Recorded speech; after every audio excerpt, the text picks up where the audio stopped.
It's going to be a very interesting year. We have an interesting time.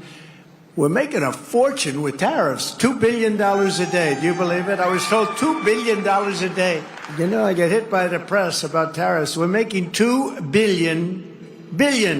This isn't 35 million, that's peanuts. $2 billion a day. In addition, we have a lot of countries coming to see us that want to make a deal. And I really think we're helped a lot by the tariff situation that's going on, which is a good situation, not a bad. It's great. It's going to be legendary. You watch, legendary in a positive way, I have to say. It's going to be legendary. And I do think that the war with the world, which is not a war at all, because they're all coming here. Japan is coming here as we speak. They're in a plane flying, lots of them, all tough negotiators. But things that people wouldn't have given us 2 years ago, wouldn't have even thought of it. 2 years ago, 3 years ago, 5 years ago, 7, they're giving us everything. They don't want tariffs on themselves. And it's very simple. We're making deals and people are paying tariffs. Countries are paying tariffs. Right now, China's paying a 104% tariff. Think of it, 104%. Now, it sounds ridiculous, but they charged us for many items 100%, 125%. Many countries have. They've ripped us off left and right. But now it's our turn to do the ripping. That's okay. But the shrill voices that you're hearing this week about tariffs are the same scoundrels and frauds who never thought twice about when the United States lost 90,000 factories and plants. Think of that, 90,000. How do you do 90? If you had a map, a big map the size of that wall, and you had a pin for each factory, you wouldn't have enough room. You think of it, 90,000 factories since NAFTA, the worst trade deal in history, by the way, and we had it terminated. Everybody said you'd never be able to. It had to be terminated by Congress, and it was not easy. It was so bad. You know, the people have a lot of, it's very interesting, they have a lot of power. They have a lot of political power. It's hard to get even a bad deal terminated, but we did do it, and we got USMCA, and that's been really great. But when they cheat, it's not so good. And they cheat. They do cheat. You know, I respect Mexico. I respect Canada. But they cheat like hell. You know, Canada charges for our dairy products 270%. Nobody knows that. They charge you 2% for the first 2 cartons of milk.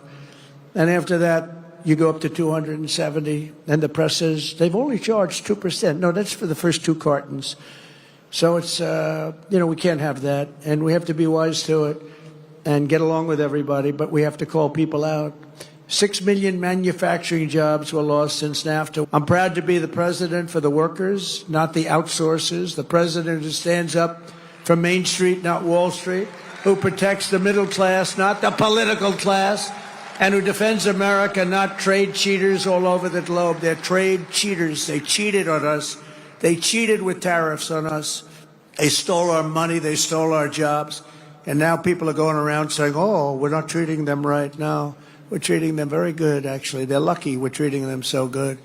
And, you know, when I have tariffs and I say, well, we're going to charge what they did. We're going to charge what they did. And then I say, I'm going to charge much less than they did. Believe me, we're actually being nice about it. But we're doing very well, better than we've ever done before. My job is not to maximize the profits of outsourcers and I mean, these foreign corporations are horrible. It's horrible what they're doing, but we're catching them. We're catching them by the dozens. My job is I have to defend the American dream, and I have to defend the American citizens. That's my job. I have to defend that. The American dream is never mentioned. It was mentioned for 4 years, and now it's being mentioned again, but it was never mentioned. The United States has been getting ripped off for 50 years. And we're simply not going to take it anymore, and that's what's happening right now. In 1950, the United States dominated global auto production, producing more than 75% of all of the cars on Earth. Think of that, 75% and even higher before that. Today, we produce 11%, while China produces 3 times more than we do. Let me tell you something. With the tariffs that we're doing, as you know, we have tariffs on automobiles, aluminum, steel, separate from the other tariffs. The baseline, we call it. Companies are pouring back into our country with plants. There's a run on sites. There's a run on old plants. Most of them are being ripped down for new plants. They've stopped building in Mexico. 4 or 5 plants, and they're all coming into the United States. I know what the hell I'm doing. I know what I'm doing, and you know what I'm doing too. That's why you vote for me. And the chip makers are coming in. They're all coming in. We've never had anything like this. We have investment, they think, of about $7 trillion. And that's been in a month and a half. Think of that. For the first, you got to give me a little time to get warmed up with that. So let's take the first couple of weeks off. For about a month and a half, we got almost $7 trillion spoken for. Trillion. We've never had that. I don't know if we've ever had it any time. These are the biggest chip makers in the world, the biggest auto manufacturers in the world. $7 trillion of investment, and that means jobs. I look at it differently, not investment. I look at it as jobs. And they're coming in at levels that we've never seen before. And it is true that Mexico, they've stopped building plants, and those plants are now going to be built in the United States of America. So it's pretty exciting. All because of 2 things. They say, they want to be nice to me. They say, sir, because of November 5th, the election, and because of tariffs. I said, in that order? And the smart ones say, yes, sir. First was that you got elected, and second was tariffs. And I'll accept that, But I will tell you, because of tariffs. But I'm the only one that would have done the tariffs, because everybody was afraid. They were afraid of being criticized because the globalists will go after you. For 7 decades, American ships have patrolled the seas. American troops have kept the pace and peace. And American wealth has enriched the globe. But despite all we have given to them, you will not find an American car in Berlin, in Tokyo, in Seoul, in Shanghai, not a car.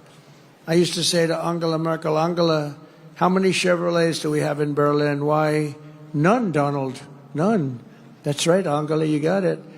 How many Chevrolets do you think we have in Munich, Angela? None, Donald. I said, you sent us 7 million cars last year. So we're going to start buying American-made cars or cars that are manufactured in America. In China, as you know, is one of the big offenders. And it's not all China. Look, I get along with President Xi. I have over the years. But, you just, when COVID came, that was the end. That was it. That was called the bridge too far. But I've always had a good relationship with a very smart guy, loves his country. I love our country. So, we love our country. He loves his. I tell that to other leaders. You got to fight for your country. You're not going to fight for us. But we can't fight for you. We're fighting for other countries. We're trying to make them great without making us great. But those days are over. They steal our intellectual property. They rob our trade secrets. They manipulate their currency to levels that have never been seen before. Today it was announced that China is reducing its currency. Did you see that? Big. In other words, they're going to make up for it. They got every trick in the book. I'll tell you, they are great. You got to hand it to them. You got to hand it to them. They're manipulating their currency today as an offset against the tariffs. Not supposed to do that. The game isn't supposed to be played that way. It makes it very hard for us. But in the end, it's not good because they have to buy oil. See, we don't need oil. We don't need oil and gas. We have more than any other country. They have to buy it. That's where it hurts them when they do that. It costs them twice as much. And they ship their products through every one of our trading partners, running up our deficits with these countries. They sell a lot. When you put a tariff on them, they sell it like with steel. They were dumping tremendous amounts of steel into our country during my term. I saved every steel mill. We only have steel mills because of what I did. I put a high tariff on them, 25 and then 50%, and it stopped. It stopped. They were dumping so much steel, we would have lost every single steel mill. The people that like me best are the people in the steel business, but I think the auto business is going to be right there. I think chips are going to be there. I think pharmaceuticals are going to be there because, we don't make our own pharmaceuticals, drugs, and other things to get better. They're made in other countries, and you pay a number. The same package in our country compared to like London and other places is sometimes 10 times more. 10 times more. Something that sells for $88 in London sells for $1,300 here, made in the same factory by the same company. And that's over. I told them all that's over. They put all of their research and development, they put everything. But what they don't tell you is that these other countries are smart. They say you can't charge more than $88, otherwise you can't sell your product.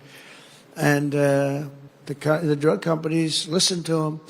But we're going to do something that we have to do. We're going to tariff our pharmaceuticals, and once we do that, they're going to come rushing back into our country because we're the big market. The advantage we have over everybody is that we're the big market. So we're going to be announcing very shortly a major tariff on pharmaceuticals, and when they hear that, they will leave China, they will leave other places because they have to sell. Most of their product is sold here, and they're going to be opening up their plants all over the place in our country. We're going to be announcing that, so that's breaking news. Ladies and gentlemen, we have breaking news. That's what's going to happen. What other presidents allow China to get away with is absolutely criminal, but I'm not like the other presidents, and it's not going to happen under President Trump. It's just not going to happen. After all of the abuses they've perpetrated, China's attempting to impose additional unjustified tariffs. Just so you understand, they all got rich because of tariffs. Now when we do it, oh, it's so terrible what Trump is doing. It's so terrible. They got rich. And not only China, many countries. I mean, you look at Vietnam, you look at so many, I could name 50 right now. Biden couldn't do that. He couldn't name any. Name one country. Name any country. What's the name of our country? He doesn't know. That's why additional tariffs on Chinese goods are in place effective midnight tonight at 104%. Until they make a deal with us, that's what it's going to be. I think they'll make a deal at some point. China will. They want to make a deal. They really do. They want to make a deal. They just don't know how to get it started because they're proud people. China will now pay a big number to our Treasury. This is all taxes. And don't let them keep telling you that this is a tax on our people. I hate that. They say it's a tax. No, often much of it is paid. And hey, look what happened during my first term. We had no inflation, and yet I took in hundreds of billions of dollars in tariffs and taxes from China. No other president got 10 cents in tariffs or taxes from China. I got hundreds of billions of dollars, hundreds of billions of dollars. And I still got along with them because they understood what they were doing was wrong. They understood it. When you explain it, they say, I've had numerous leaders tell me, you're right, sir. I was waiting for you to bring this up. Because some of the trade deals that were made by predecessors as president were so bad, you almost wonder who did these deals. They were either crooked or stupid. There can be nothing else. They were either stupid or crooked. It's terrible, but it's all being changed. I changed a lot of it in the first 4 years, but it's all being changed. In the first 4 years, we had the most successful country in history in terms of economics. We had an 88% increase in the stock markets. We had an 88% increase. There's never been any president that had an 88% increase. We had 88%, and there were a lot of happy people. And I think we're going to do much better than that this time, because this time I'm doing what I want to do with respect to the tariffs. I think we're going to do much better. And just remember the numbers. When you get up to $2 billion a day, $2 billion a day, they're saying, sir, can't be that, can it? I said, yeah, it can. It's the biggest transaction ever made. This is bigger than any deal. You guys, some of you work for companies. Your companies are peanuts. I don't care how big they are. This is the largest transaction in the history of our country. And don't let some of these politicians go around saying, because I'm telling you, these countries are calling us up, kissing my ass. They are dying to make a deal. Please, sir, make a deal. I'll do anything. I'll do anything, sir. And then I'll see some rebel Republican, some guy that wants to grandstand, say, I think that Congress should take over negotiations. Let me tell you, you don't negotiate like I negotiate. Congress takes over negotiating. Sell America fast, because you're going to go busted. You don't. I just saw it today. A couple of your congressmen said, I think we should get involved in the negotiation of the tariffs. So that's what I need. I need some guy telling me how to negotiate. I tell you, the happiest people in the world would be China. They wouldn't be paying 104%. I tell you, they'd be paying no percent. We'd be paying them 104%. That's the beauties. These guys, we got to be careful. And even the concept of it hurts your negotiation. When they see a little story like that, the other side, it hurts your negotiation. And then the fake news wants to build it up, and it has no chance anyway.